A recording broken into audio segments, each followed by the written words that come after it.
Assalamualaikum warahmatullahi wabarakatuh. Selamat malam dan salam sejahtera bagi Anda seluruh pemirsa TVRI dimanapun Anda berada. Alhamdulillahirrahmanirrahim, puji syukur kita panjatkan kehadirat Allah Subhanahu wa Ta'ala. Dan salawat dan salam tak lupa kita curahkan kepada junjungan kita Rasulullah Sallallahu Alaihi Wasallam beserta keluarga dan para sahabatnya. Dan semoga tercurah bagi kita juga para pengikutnya. Pemirsa TVRI dimanapun Anda berada, tidak terasa sudah hari ke-18 kita menjalani ibadah puasa.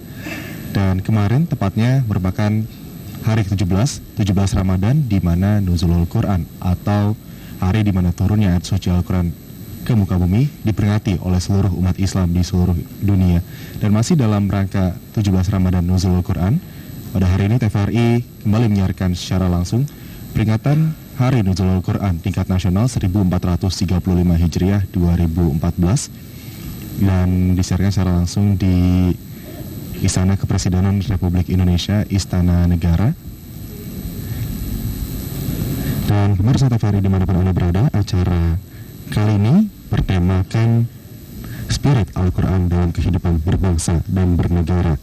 Adapun tamu-tamu akan hadir dalam acara pada hari ini adalah Presiden. Ya, kita sama-sama menantikan kedatangan Presiden Republik Indonesia beserta Ibu Negara ke dalam ruangan. Wakil Presiden Republik Kita ikuti acara selengkapnya. serta Ibu Hajah Herawati Budiono memasuki tempat acara.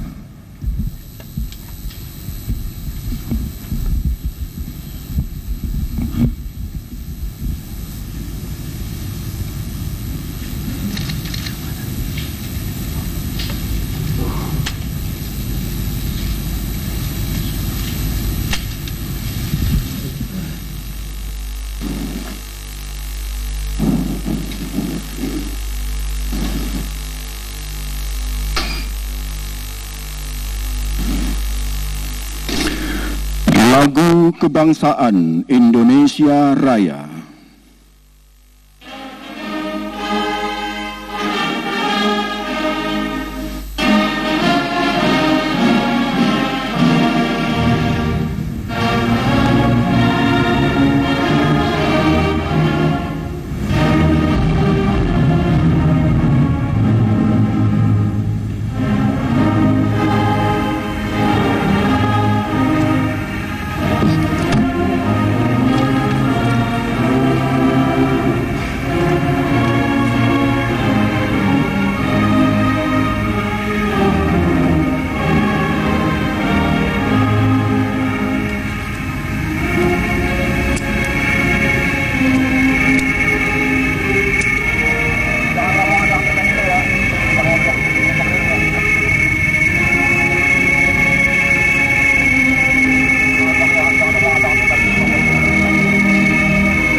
Hadirin dipersilakan duduk kembali.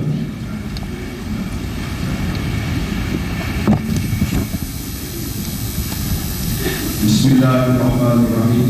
Assalamualaikum warahmatullahi wabarakatuh. Alhamdulillahirabbil alamin, wassalatu wassalamu ala asrafil anbiya'i wal mursalin wa ala alihi wa sahbihi ajmain, amma ba'du. Yang terhormat Presiden Republik Indonesia beserta Ibu Negara, Ibu Hajah Ani Bambang Yudhoyono, yang kami hormati Wakil Presiden Republik Indonesia beserta Ibu Hajah Herawati Budiono, hadirin kaum muslimin dan muslimat yang dimuliakan Allah Subhanahu wa Ta'ala. Acara peringatan Nuzulul Quran tingkat nasional tahun 1435 Hijriah 2014 Masehi pada hari ini, Rabu 16 Juli 2014 di Istana Negara Jakarta segera dimulai. Dan marilah kita awali acara ini dengan membaca basmalah. Bismillahirrahmanirrahim. Bapak Ibu hadirin yang berbahagia, selanjutnya kita simak bersama pembacaan ayat-ayat suci Al-Quran, surat Al-Baqarah, ayat 185 sampai dengan 186, dan surat Al-Qadar oleh Qori terbaik 1 pada Musyabakah Tilawatil Quran tingkat nasional ke-25 tahun 2014 di Kota Batam, Saudara Ja'far Hasibuan SPDI dari Provinsi Sumatera Utara. Dan sari tilawah akan dibacakan oleh Saudari Feli Syukron dari Radio Republik Indonesia, Jakarta.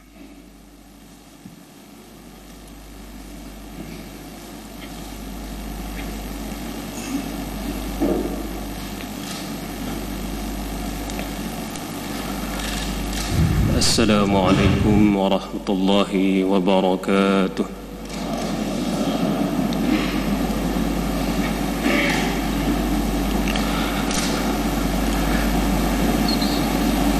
A'udzu billahi minasy syaithanir rajim.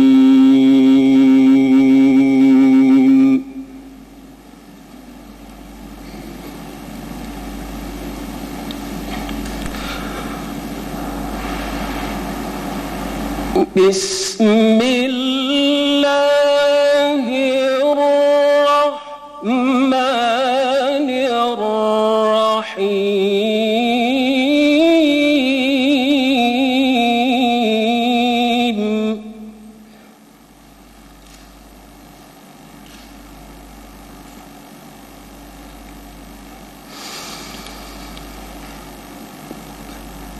شهر رمضان الذي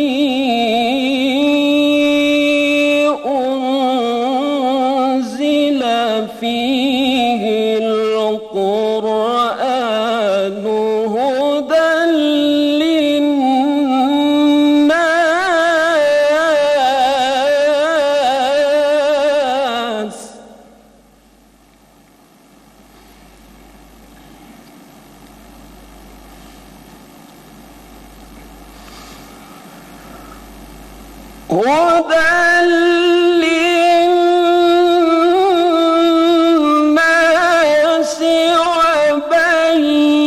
وبينات من الهدى والفرقان.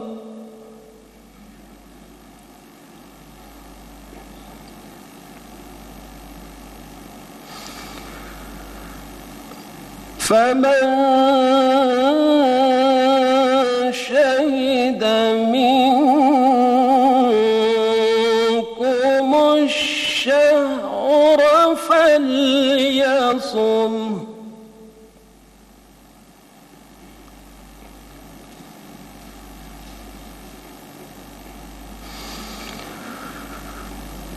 ومن كان مريضا أو على سفر فعدة من أيام أخر.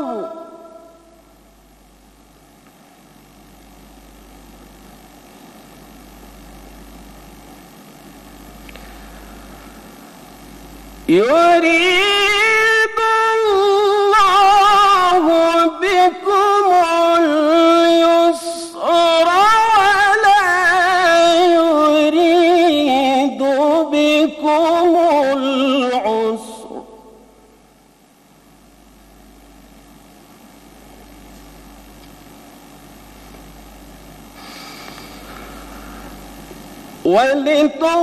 ولتكملوا العدة ولتكبروا الله على ما هداكم ولعلكم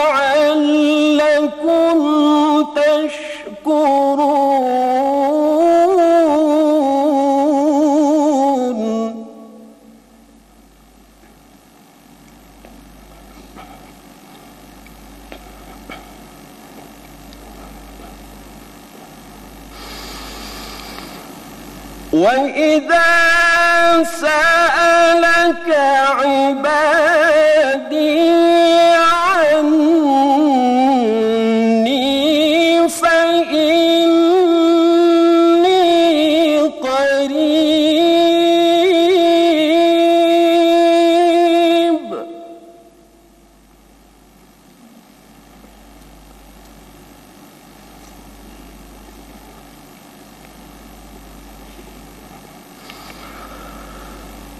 أجيب دعوة الداع إذا دعاني فليستجيبوا لي وليؤمنوا بي لعلهم يرشدون.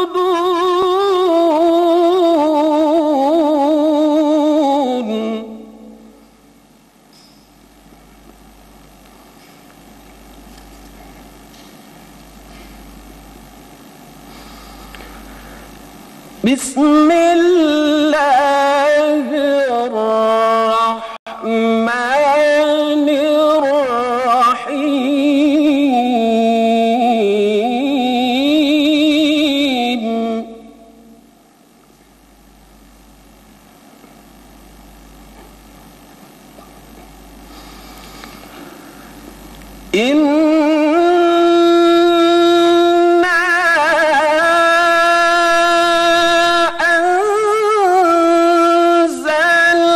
أنزلناه في ليلة القدر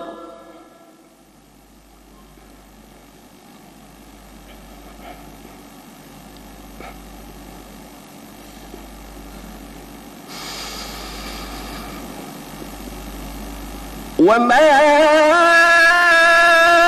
أدراك ما ليلة القدر. ليلة القدر خير من 1000 شهر.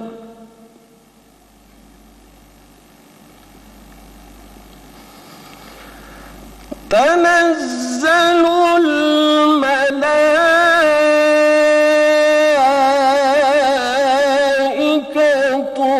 والروح فيها بإذن ربهم من كل أمر. سلام هي حتى مطلع الفجر. صدق الله العظيم.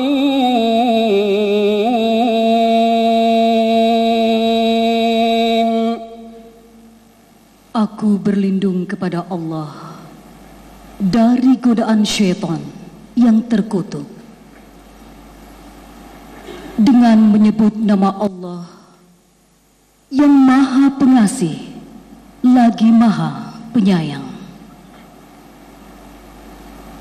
Bulan Ramadan adalah bulan yang di dalamnya diturunkan Al-Quran sebagai petunjuk bagi manusia dan penjelasan-penjelasan mengenai petunjuk itu, dan menjadi pembeda antara yang hak dan yang batil.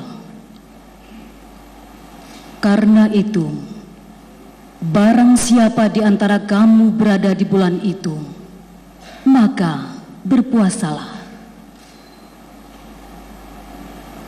Dan barang siapa sakit atau dalam perjalanan sementara dia tidak berpuasa, maka dia wajib menggantinya sebanyak hari yang ditinggalkannya itu pada hari yang lain.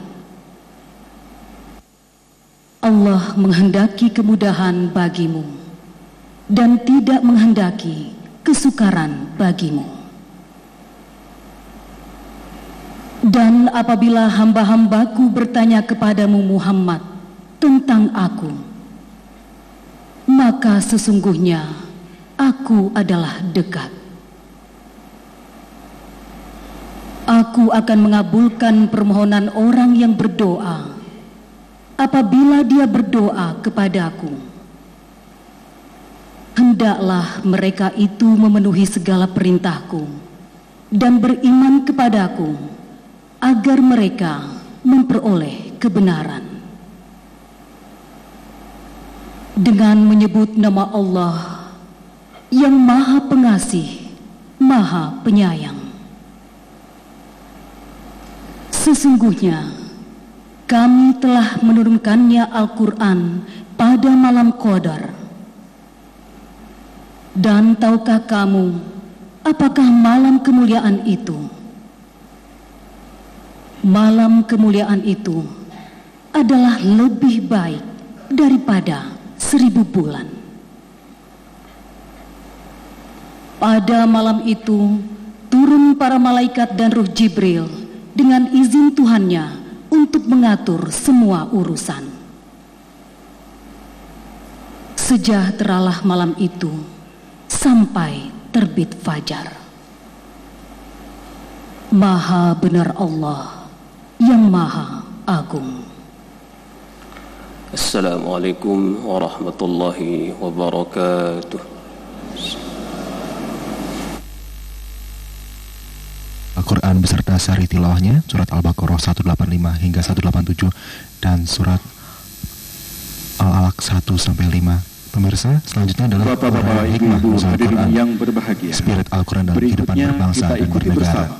Uraian hikmah Nuzulul Quran dengan tema Spirit Al-Quran dalam kehidupan berbangsa dan bernegara yang akan disampaikan oleh Guru Besar Universitas Islam Negeri Syarif Hidayatullah Jakarta, Profesor Dr. H. Ahmad Tiberaya MA. Ya, bersama-sama kita selanjutnya akan mengikuti uraian hikmah Nuzulul Quran tahun 1435 Hijriah dengan tema Spirit Al-Quran dalam kehidupan berbangsa dan bernegara oleh Guru Besar Universitas Islam Negeri Syarif Hidayatullah Jakarta, Profesor Dr. Haji Ahmad Taib Kaya MA. Bismillahirrahmanirrahim.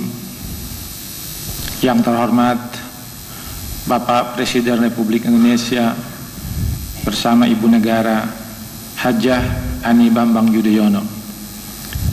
Yang kami hormati Bapak Wakil Presiden Republik Indonesia beserta Ibu Hajah Herawati Budiono. Yang kami hormati pimpinan dan anggota lembaga negara. Yang mulia para duta besar dan perwakilan negara-negara sahabat. Yang kami hormati para menteri Kabinet Indonesia Bersatu kedua.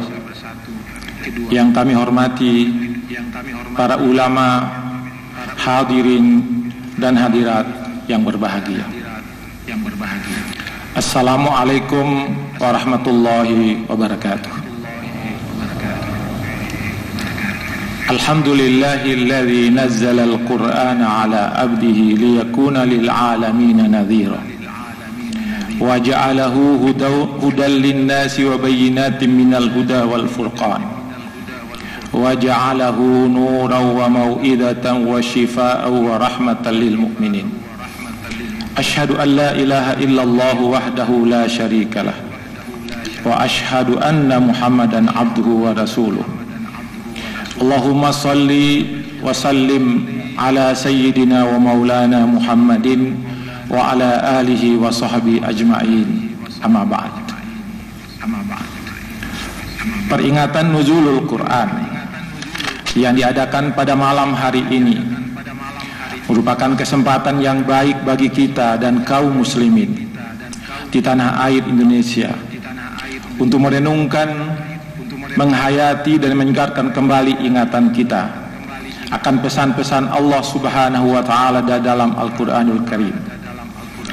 Al-Qur'an yang diyakini oleh kaum muslimin seluruhnya sebagai kitab suci yang diturunkan kepada Nabi Muhammadin sallallahu alaihi wasallam adalah pegangan hidup dan petunjuk yang mengarahkan mereka ke jalan yang benar, sehingga mereka memperoleh kebahagiaan hidup di dunia dan akhirat. Al-Quran dalam beberapa ayatnya telah menggambarkan dirinya sebagai kitab yang memiliki banyak fungsi.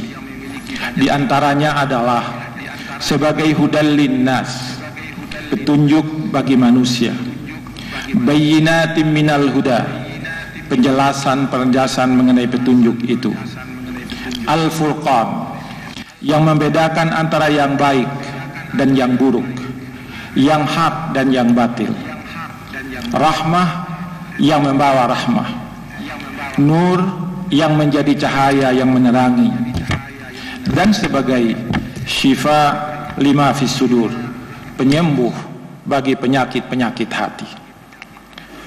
Semua fungsi ini menunjukkan bahwa Al-Quran diturunkan oleh Allah Subhanahu wa Ta'ala untuk memberikan tuntunan dan petunjuk kepada umat manusia untuk menjalani kehidupan yang benar, agar manusia selalu berada pada jalan yang benar, jalan yang diridhoinya.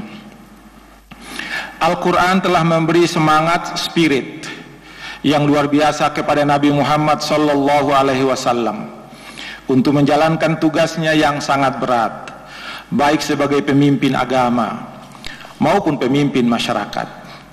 Sebagai pemimpin agama, beliau telah mampu memperbaiki dan meluruskan ideologi dan keyakinan umat yang menyimpang dan menyempurnakan akhlak yang mulia. Sebagai pemimpin masyarakat, beliau telah mampu membawa masyarakatnya yang multi etnik dan multi akidah menjadi masyarakat yang bersatu, berdaulat dan berbudaya di negara Madinah.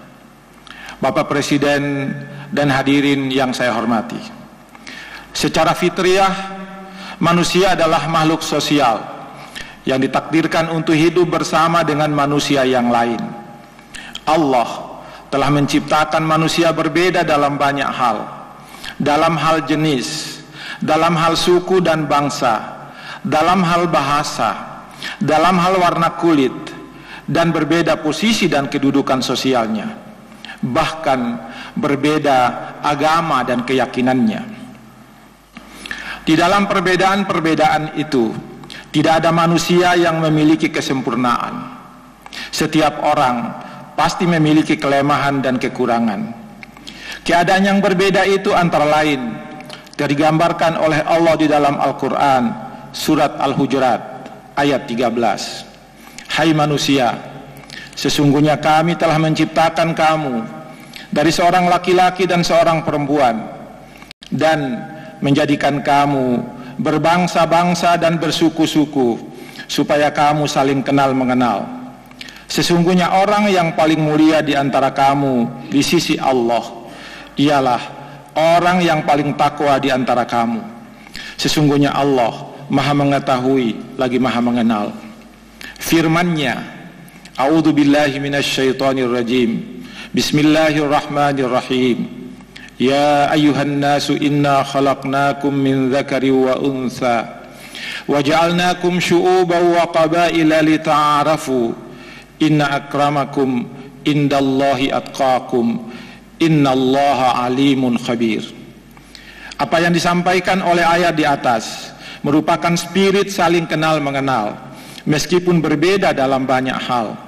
Saling kenal satu sama lain akan membawa kepada hubungan komunikasi yang kemudian melahirkan ikatan persaudaraan, lalu melahirkan ikatan kasih sayang, dan semua ini bermuara pada lahirnya sikap toleransi dalam bersuku, berbangsa, dan bernegara.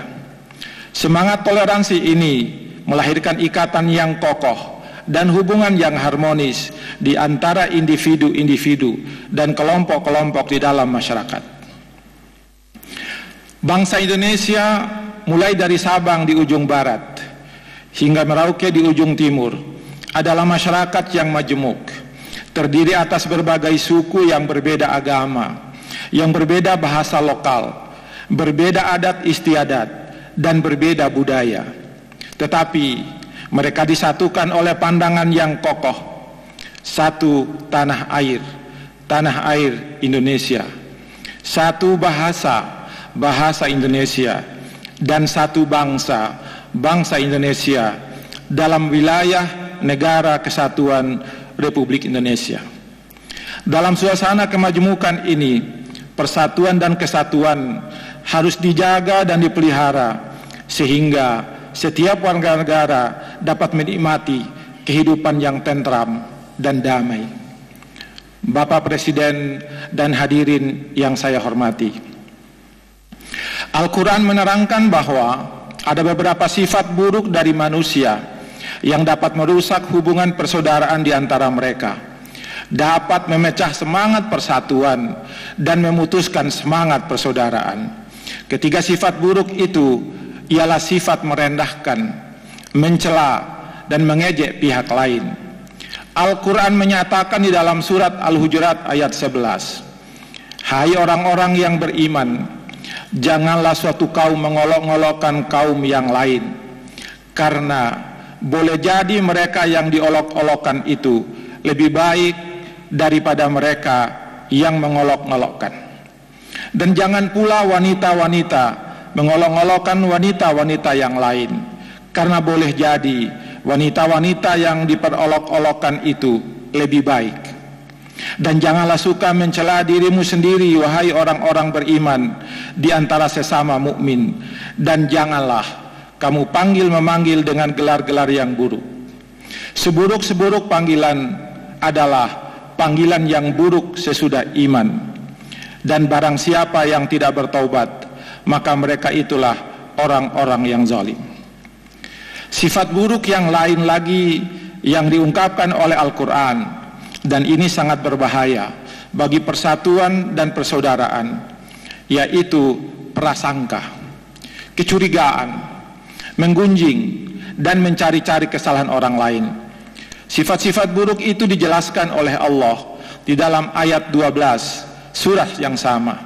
Allah menyatakan, "Ya ayyuhalladzina amanu jtanibu katsiran minadh-dhann inna ba'dadh-dhanni itsm wa la tajassasu wa la yaktab ba'dukum ba'dha ayuhibbu ahadukum ay ya'kula lahma akhihi maitan fakarihtumuh wattaqullaha innallaha tawwabur rahim."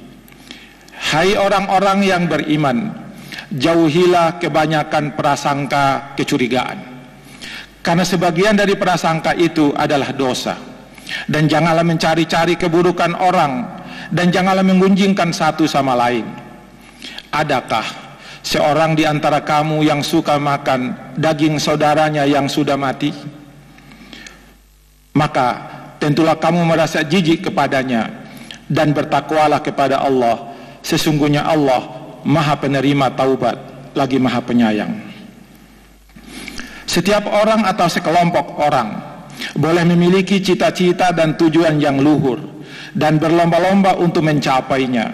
Tetapi cara-cara yang ditempuh untuk mencapainya haruslah dengan cara-cara yang baik dan benar. Al-Quran sendiri memberi semangat untuk bersaing dalam hal apa saja, tetapi bersaing dalam rangka mencapai yang baik dengan cara yang baik pula. Ingatlah tuntunan Al-Quran yang menyatakan fastabiqul khairat, maka berlomba-lombalah kamu dalam berbuat kebajikan. Bapak Presiden dan hadirin yang saya hormati, Al-Quran telah memberikan isyarat yang jelas bahwa setiap orang diberi kebebasan untuk menganut agama yang diyakininya. Agama dan keyakinan yang berbeda itu merupakan sesuatu yang bersifat mendasar. Ungkapan Al-Quran dalam surah Al-Baqarah 256 yang menyatakan bahwa tidak ada paksaan di dalam agama, memberikan spirit kepada kaum muslimin untuk hidup bersama secara damai dengan kelompok masyarakat yang berbeda agama dan keyakinannya. Setiap orang atau kelompok lain boleh menganut agama atau kepercayaan yang diyakininya. Yang harus dilakukan secara bersama-sama adalah saling menjaga dan menghargai satu sama lain. Kehidupan suatu bangsa yang berbeda agama dan keyakinannya merupakan sunnatullah yang harus diterima. Di dalam Al-Quran dinyatakan, sekiranya Allah menghendaki, niscaya kamu dijadikannya satu umat saja. Dan di ayat yang lain dikatakan, kalau Allah menghendaki, niscaya Dia menjadikan kamu satu umat saja, tetapi Dia menyesatkan siapa yang dikehendakinya atas kehendak yang bersangkutan sendiri, dan memberi petunjuk kepada siapa yang dikehendakinya. Kamu sekalian pasti akan ditanyai segala sesuatu yang telah kamu lakukan, tetapi Allah tidak menjadikanmu satu umat. Suasana kehidupan yang penuh dengan kebersamaan dan kedamaian akan memberikan kesempatan kepada semuanya untuk dapat melaksanakan pembangunan bangsa dan negara, untuk mewujudkan masyarakat yang berperadaban, adil, dan sejahtera. Al-Quran menegaskan bahwa satu kelompok agama tertentu tidak diperbolehkan memaki kelompok lain karena mereka menyembah sembahan-sembahan selain Allah. Ini menunjukkan bahwa Al-Quran memberi spirit saling menjaga hubungan antar umat beragama. Surah Al-An'am ayat 108 menyatakan bahwa, dan janganlah kamu maki sembahan-sembahan yang mereka sembah selain Allah, karena mereka nanti akan memaki Allah dengan melampaui batas tanpa pengetahuan. Demikianlah kami jadikan setiap umat menganggap baik pekerjaan mereka, kemudian kepada Tuhan merekalah mereka kembali, lalu Dia memberitakan kepada mereka di akhirat kelak apa yang dahulu mereka kerjakan. Firman-Nya, wala tasubbul ladina yad'una min dunillahi fayasubbullaha adwan bighairi ilm, kadzalika zayyana likulli ummatin amalahum thumma ila rabbihim marji'uhum fayunabbi'uhum bima kanu ya'malun. Mengajak dan menyuruh mereka ke jalan yang benar menurut pandangan Islam adalah sebuah kewajiban. Setiap muslim secara kifai wajib menunjukkan yang benar adalah yang benar, yang salah adalah salah. Hal ini difahami dari perintah Allah dalam surat An-Nahl ayat 125. Ajaklah, serulah wahai Muhammad kepada jalanmu dengan hikmah, nasihat yang baik, dan berdebatlah dengan mereka dengan cara-cara yang terbaik. Apa yang disebutkan dalam ayat ini menjadi spirit bagi kita untuk mengajak siapapun ke jalan yang benar dengan cara-cara yang baik. Kalau toh ada persoalan-persoalan yang diperselisihkan atau diperdebatkan dalam agama, maka berdebatlah dengan cara-cara yang terbaik. Kalau pada akhirnya masing-masing kelompok tidak dapat bertemu dalam akidah dan keyakinan dan bersekukuh pada akidahnya, maka masing-masing berpegang pada akidahnya dengan tetap menjaga ketenteraman dan kedamaian. Untuk itu kita berpegang pada prinsip yang ditunjukkan oleh Al-Quran, surah Al-Kafirun yang menyatakan, bagimu agamamu dan bagiku agamaku. Dan di ayat yang lain dikatakan, lana a'maluna walakum a'malukum, bagi kami amal kami dan bagi kamu amalmu. Bapak Presiden dan hadirin yang saya hormati, di dalam ayat 26 surat Shad, Allah menyatakan, hai Daud, sesungguhnya kami menjadikan kamu khalifah di muka bumi, maka berilah keputusan perkara di antara manusia dengan adil, dan janganlah kamu mengikuti hawa nafsu, karena ia akan mesatkan kamu dari jalan Allah. Sesungguhnya orang-orang yang sesat dari jalan Allah akan mendapat azab yang berat, karena mereka melupakan hari perhitungan. Ada dua pesan dalam ayat itu, yaitu pesan untuk berbuat adil dan pesan untuk tidak mengikuti hawa nafsu. Pesan pertama yang berbunyi, wahai Daud, berilah keputusan atau perkara di antara manusia dengan hak, menunjukkan bahwa setiap pemimpin atau siapapun yang diberi kewenangan dan otoritas dalam sebuah negara untuk memberikan keputusan, maka dia harus memberi keputusan yang adil dalam semua perkara. Semua warga negara harus diberlakukan secara adil tanpa ada diskriminasi.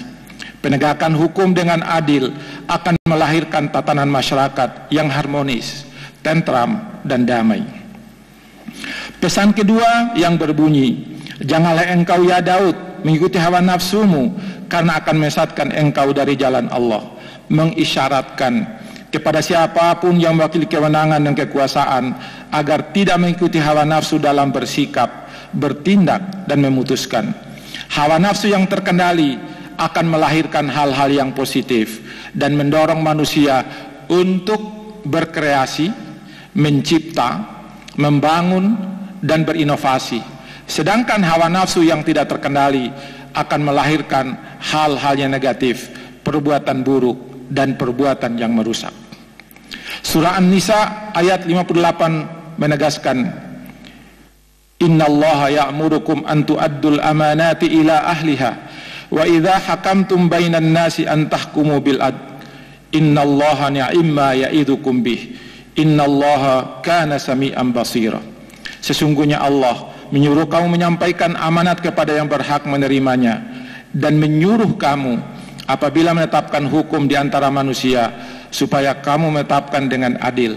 Sesungguhnya Allah memberi pengajaran yang sebaik-baiknya kepadamu. Sesungguhnya Allah adalah Maha mendengar lagi Maha melihat. Ada dua pesan penting dalam ayat ini, pesan untuk menaikkan amanah dan pesan untuk menghukum dengan adil. Setiap orang diperintahkan oleh Allah untuk menyampaikan amanah.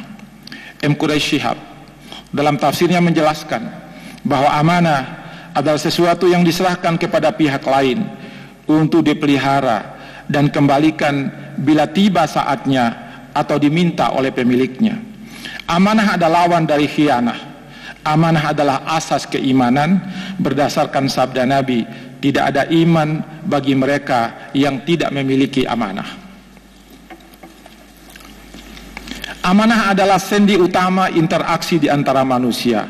Amanah membutuhkan kepercayaan, dan kepercayaan melahirkan ketenangan batin yang selanjutnya melahirkan keyakinan. Setiap orang yang diberi kewenangan untuk memutuskan hukum harus menetapkan hukum dengan adil sesuai dengan apa yang diajarkan oleh Allah Subhanahu wa taala. Ia tidak memihak kecuali kepada kebenaran, dan ia tidak memberikan sanksi kecuali kepada yang melanggar. Ia harus adil walaupun terhadap kawan dan lawannya. Rasulullah menegaskan, jika Fatimah melakukan pencurian, pasti akan kupotong tangannya. Konteks ayat di atas mengisyaratkan kepada kita beberapa prinsip yang harus ditegakkan dalam kehidupan berbangsa dan bernegara. Paling tidak 3 prinsip. Prinsip keadilan, prinsip kesetaraan, dan prinsip kemaslahatan.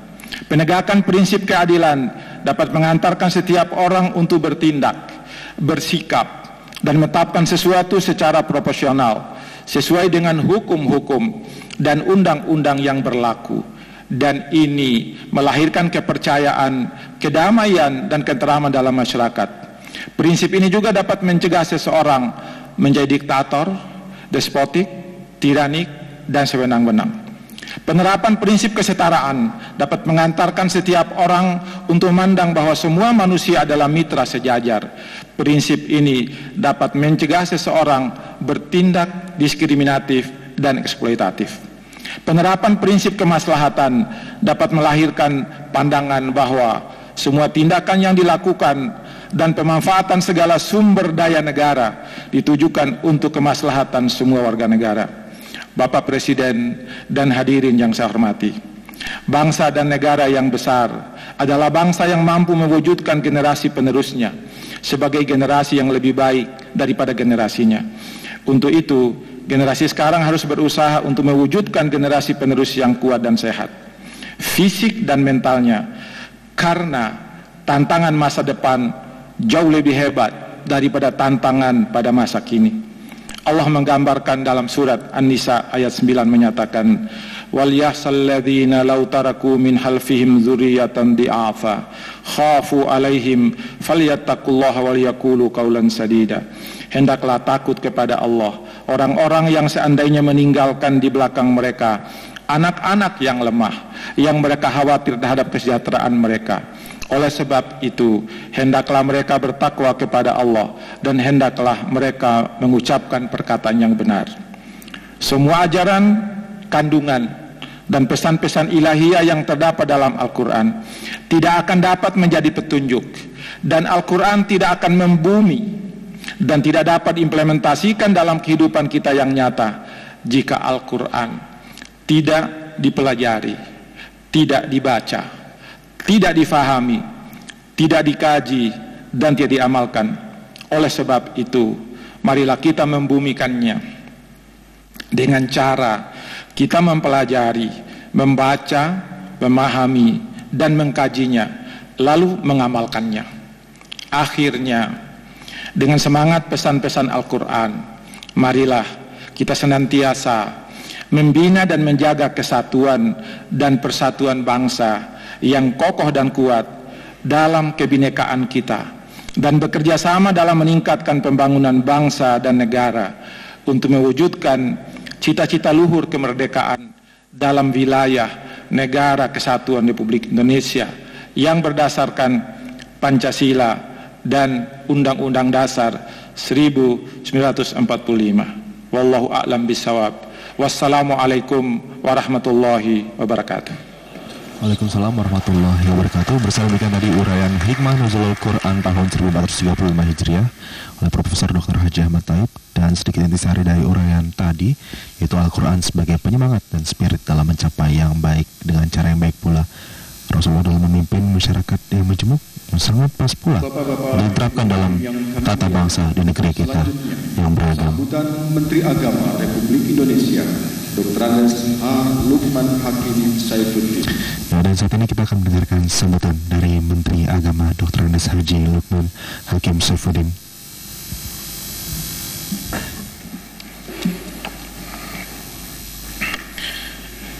Assalamualaikum warahmatullahi wabarakatuh. Alhamdulillahi rabbil alamin, alladzi ja'ala syahrul Ramadan syahrul Qur'an hudan linnas wa bayyinatin minal huda wal furqan. Wassalatu wassalam ala asrafil anbiya'i wal mursalin sayyidina wa maulana wa habibina Muhammadin wa ala alihi wa sahbihi ajma'in.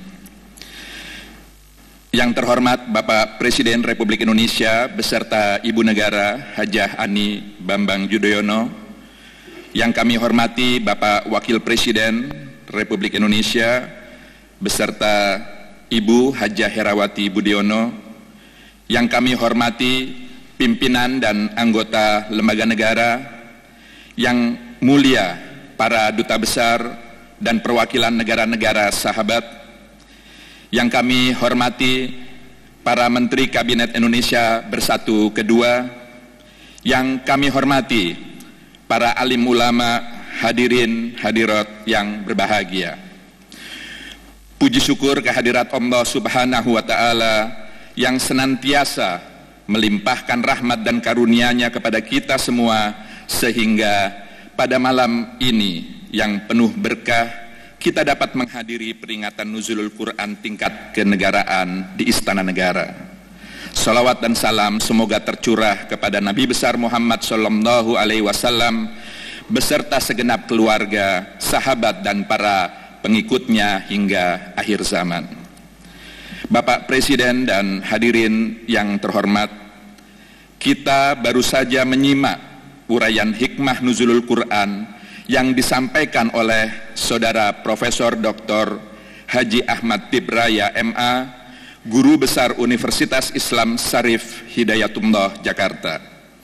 Beliau telah memaparkan tentang prinsip-prinsip Al-Quran yang harus ditegakkan dalam kehidupan berbangsa dan bernegara, serta spirit Rasulullah Sallallahu Alaihi Wasallam dalam mengemban risalah Islam dan memimpin umat. Pemaparan tersebut memberikan pemahaman dan wawasan kepada kita tentang relevansi pesan-pesan Al-Quran sebagai rujukan utama dalam membangun tatanan kehidupan umat manusia yang menjunjung tinggi nilai-nilai Al-Quran dalam kehidupan bermasyarakat, berbangsa, dan bernegara. Malam ini adalah hari ke-18 kita berpuasa di bulan Ramadan. Saat ini kita memperingati peristiwa besar yang terjadi 15 abad lalu, yaitu peristiwa nuzulul Quran, turunnya Al-Quran. Karena itu, bulan puasa juga disebut sebagai bulan Al-Quran, karena di dalamnya diturunkan wahyu Allah, yaitu Al-Quran, kepada Nabi Muhammad untuk disampaikan kepada segenap umat manusia sebagai hudan linnas, petunjuk bagi seluruh manusia. Secara historis, Al-Quran turun bukan di ruang hampa, melainkan untuk menanggapi berbagai problematika sosial kehidupan yang terjadi di dalam masyarakat. Al-Quran turun juga untuk memberi jawaban atas berbagai pertanyaan yang diajukan kepada Nabi, serta untuk memberi ketetapan hukum yang harus ditaati. Sementara proses turunnya Al-Quran, sebagaimana riwayat Ibnu Abbas yang dikutip As-Sayuti dalam Al-Itqan fi Ulumil Quran, terjadi melalui 2 tahap. Pertama, Al-Quran turun secara serentak langsung dari Allah, dari Lauhul Mahfud ke langit bumi, Baitul Izzah. Dan kedua, kemudian secara bertahap, Al-Quran diturunkan kepada Nabi Muhammad selama kurang lebih 23 tahun. Al-Quran diturunkan secara serentak pada malam Lailatul Qadar, sedangkan wahyu pertama yang mengawali pewahyuan secara bertahap disampaikan pada 17 Ramadan. Di antara hikmah turunnya Al-Quran secara bertahap ini, agar materi atau norma hukum Allah dapat dicerna dengan baik sesuai dengan kondisi objektif sosio-kultural masyarakat. Al-Quran merupakan kitab yang tidak hanya untuk orang Arab pada awal abad ke-7 Masehi saja, tetapi juga untuk masyarakat modern, bahkan untuk masyarakat dunia yang akan datang. Sebagai kitab suci untuk masyarakat yang berkebudayaan dan berperadaban maju, Al-Quran tidak hanya mengandung pokok-pokok ajaran agama yang terdiri atas akidah, syariah, dan akhlak, yang mengatur hubungan manusia dengan Tuhan dan sesamanya, tetapi juga mengandung berbagai isyarat tentang iptek, tentang alam yang dapat dijadikan motivasi dan inspirasi dalam berbagai rekayasa. Al-Quran membawa misi perubahan yang memungkinkan masyarakat mewujudkan peradaban baru berkat kemampuannya mengembangkan iptek dan pengamalan hukum-hukum ilahi, baik yang termaktub dalam kitab suci maupun yang terbentang di alam raya.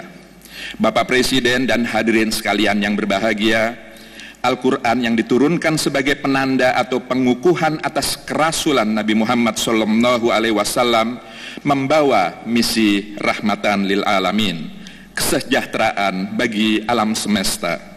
Syariah yang bersumberkan Al-Quran telah memberikan andil besar pada perkembangan peradaban dengan sumbangan konsepsi pemikiran visioner yang dikenal dengan 5 prinsip dasar kemanusiaan universal, atau lazim disebut dengan Al-Kulliyatul Khams. Konsepsi tersebut telah diperkenalkan oleh para ulama Islam klasik, salah satunya oleh Imam Abu Ishaq Asy-Syatibi.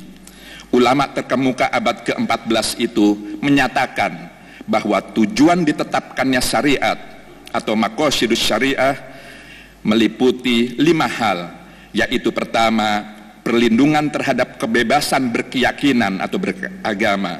Kedua, perlindungan terhadap keselamatan jiwa. Ketiga, perlindungan terhadap kebebasan berpikir. Keempat, perlindungan terhadap keturunan atau keluarga. Dan yang kelima, perlindungan terhadap hak milik harta benda. Jadi syariat Islam yang bersumberkan Al-Quran merupakan sumber hukum yang memiliki tujuan yang sejalan dengan prinsip-prinsip hak asasi manusia universal. 5 prinsip kemanusiaan itu juga menjadi dasar bagi kesejahteraan bangsa yang diyakini oleh semua agama. Peringatan nuzulul Quran hendaknya dapat dijadikan momentum untuk memperbaiki dan meningkatkan interaksi kita terhadap Al-Quran, bukan hanya sebagai pembaca pasif, tetapi hendaknya meningkat menjadi pembaca kritis yang mempertanyakan hakikat diri sebagaimana diajarkan oleh Al-Quran itu sendiri. Karena ukuran kebaikan seseorang tergantung pada seberapa jauh tingkat interaksinya dengan Al-Quran. Seperti yang dinyatakan dalam hadis Ibnu Mas'ud, sebaik-baik kalian adalah yang mempelajari Al-Quran dan mengajarkannya. Mempelajari dan mengajarkan di sini tentu tidak terbatas dalam konteks bacaan tekstual saja, tetapi lebih dari itu, mempelajari dan mendalami seluruh kandungan Al-Quran dalam berbagai seginya secara utuh dan komprehensif. Bapak Presiden dan hadirin yang berbahagia, demikianlah uraian singkat yang kami sampaikan pada malam hari ini. Semoga dapat menjadi tambahan dan bahan renungan bagi kita semua dalam mengambil pelajaran dan manfaat dari makna yang terkandung dalam peringatan Nuzulul Quran. Akhirnya, kami ucapkan terima kasih kepada semua pihak yang telah ikut berpartisipasi dalam penyelenggaraan peringatan Nuzulul Quran di Istana Negara ini. Hanya kepada Allah Subhanahu wa Ta'ala kita berserah diri, seraya bermohon semoga Allah Subhanahu wa Ta'ala senantiasa meridhoi segala usaha baik kita semua. Sekian dan terima kasih. Wabillahi taufik wal hidayah. Wassalamualaikum warahmatullahi wabarakatuh. Waalaikumsalam warahmatullahi wabarakatuh. Demikian pemirsa sambutan Menteri Agama Dr. Andes Haji Lukman Hakim Saifuddin yang menyampaikan kurang lebih intisari seperti berikut. Itu Al-Quran sebagai kitab suci masyarakat milik kebudayaan dan masyarakat maju. Sebuah misi rahmatan lil alamin, kesejahteraan bagi alam semesta. Bacaan ayat-ayat suci Al-Quran Surat Al-Hasyr ayat 21 sampai dengan 24 oleh Qori'ah terbaik 2 pada Musyabakah Tilawatil Quran tingkat nasional ke-25 tahun 2014 di Kota Batam, Saudari Mastia Lestaluhu dari Provinsi Banten, dan sari tilawah dibacakan oleh Saudara Dermawan Ismail dari Radio Republik Indonesia Jakarta. Ya, pemirsa, selanjutnya kita sama-sama akan menyaksikan lantunan ayat-ayat Al-Quran yang akan disampaikan dengan merdu oleh Mastia Lestaluhu. Qori'ah terbaik 2 golongan dewasa putri MTQ nasional ke-25 dan sari tilawah nantinya akan disampaikan oleh Saudara Dermawan Ismail dari Radio Republik Indonesia.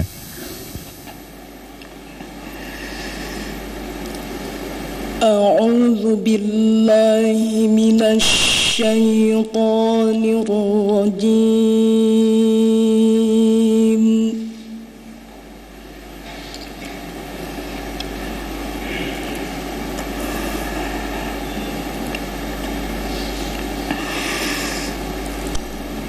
Bismillahirrahmanirrahim.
الملك القدوس السلام المؤمن المهيمن العزيز الجبار المتكبر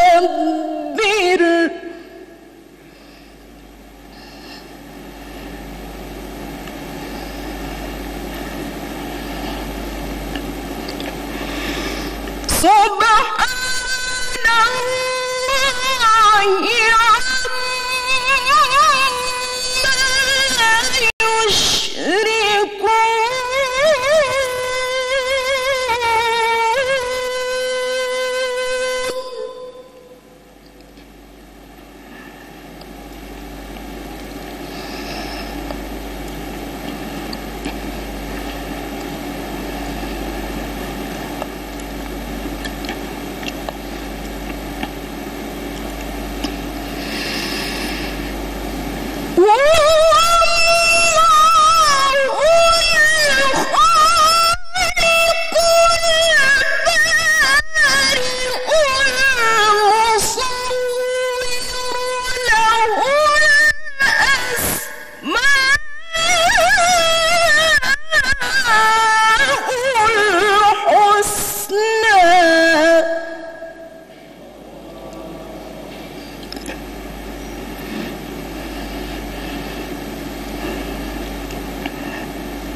Aku berlindung kepada Allah dari godaan syaitan yang terkutuk. Dengan menyebut nama Allah yang Maha Pengasih lagi Maha Penyayang. Sekiranya kami turunkan Al-Quran ini kepada